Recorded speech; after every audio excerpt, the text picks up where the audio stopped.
వేదికపై విచ్చేసినటువంటి అతిథులందరికీ కూడా మా స్వాగతం తెలియజేసుకుంటున్నాము.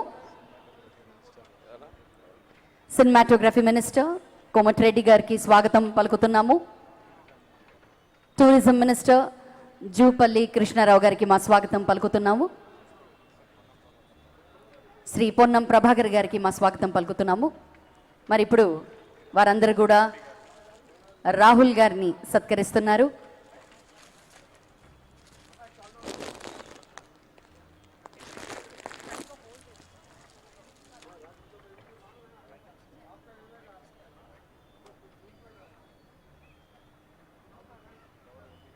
హలో,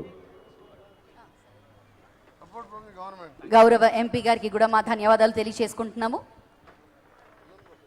అండ్ నా రిక్వెస్ట్ ఏంటంటే సార్, ఇది లైఫ్లో చాలా తక్కువ మందికి దొరికే ఆపర్చునిటీ సార్. దయచేసి మీరు కూడా ఒక్కసారి స్టేజ్ మీదకి వస్తే రేవంత్ అన్న, I feel so happy. Thank you so much sir.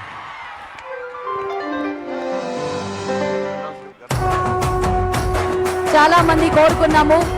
మరి గౌరవనీయులు ముఖ్యమంత్రి వర్యులు రేవంత్ రెడ్డి గారు వేదికపై వస్తే చాలా బాగుండు అనుకున్నాము. మరి మా అందరి ఆహ్వానాన్ని మన్నించి వేదికపై బాబు గారు, కేసీఆర్ గారు,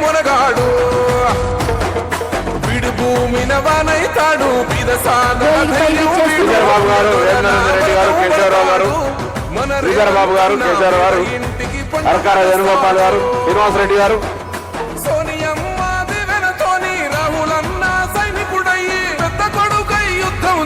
సిద్ధమాయే రేవంత్ అన్న మూడు రంగుల జెండా పట్టి సింగమోలేడు. ఒకరు కాంగ్రెస్ సూర్యుడు, మన రేవంత్ అన్న నిగ్గదీసి అడిగే మొనగాడు.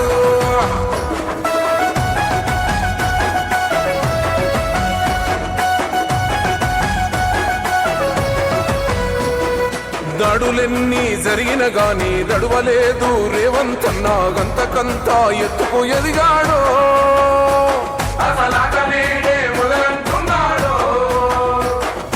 ఒక్కనాడు పోలేదు, ఒక్కడయ్యి కొట్లాడాడు, అందుకే పెద్ద నాయకుడయ్యాడు.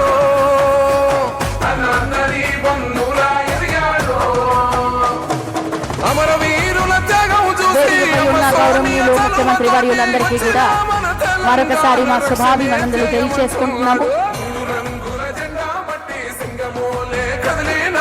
ఒకరు కాంగ్రెస్ సూర్యుడు, మన రేవంత్ అన్న నిగ్గదీసి అడిగే మొనగాడు.